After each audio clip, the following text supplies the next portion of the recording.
Hi po sa aking mga followers, magandang araw po sa inyong lahat. So for today's video, no, nakikita niyo ba ito? Ito yung aking tinatrabaho, nag-extra income ako dito para makabili ako ng bigas, no. Ito yung tinatawag sa amin na patdan. Patdan, kasi nagtatanim kami dito. Ito kita yung taniman natin ng ano, yan yung aming tinatinaman kasi sinasahudan lang kami dito sa may-ari nito ng patdan. Snoke! Manda ka sa akin. Kumanda ka sa akin pag maliit lang ibibayad sa amin, ha? O ito yung patdan ni Snoke. Ano ba ito itong iliit ng mga patdan? Siyempre ilagay natin sa sako para mabilis na tayo makaano dito, makaano doon sa ano, oh. Diyos ko. Kasi yung ano namin, yung anong tawag dito, oy? Yung iras. Yung manog-araro dyan, oh, wala pa. Kanina pa namin hinihintay. Saan ka na, bobong? Binuo ko. Ilang oras kami hintay sa'yo, wala. Hindi ka pa nakaabot. Nag-abot dito.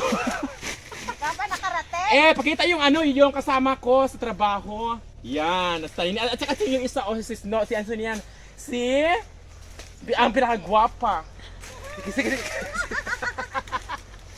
So syempre, ganito tayo sa buhay. Laban tayo sa buhay at mahirap tayo, no? Ganito tayo pag buhay tayo, dapat magtatrabaho tayo para mayroon tayong pambili ng bigas, asin, bitter at lahat ng mga kailangan natin ulam, no? Asin. Oo. Kasi huwag tayo puro paganda kasi yung iba niya puro paganda, tapos wala namang kinakain.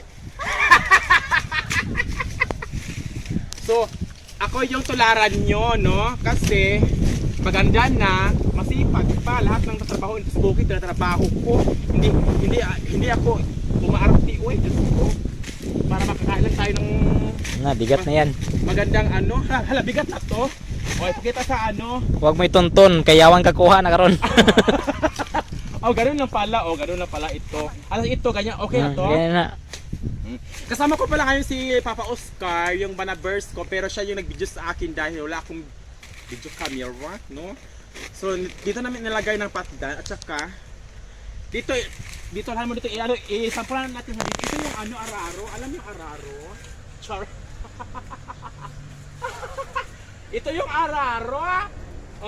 Ito yung camera malapit dito, baka madilim siya. Ito yung araro at saka dito namin itatanim ang tubo.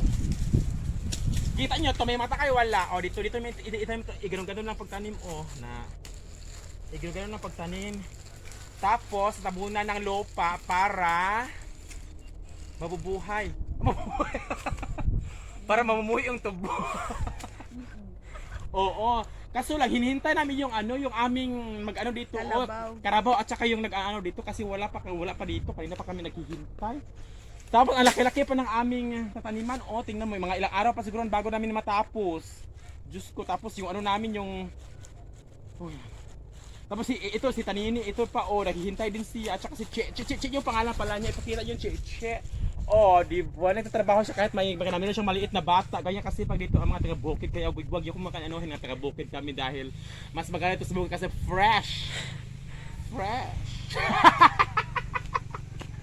At saka lahat dito, hindi binibili, kinakain.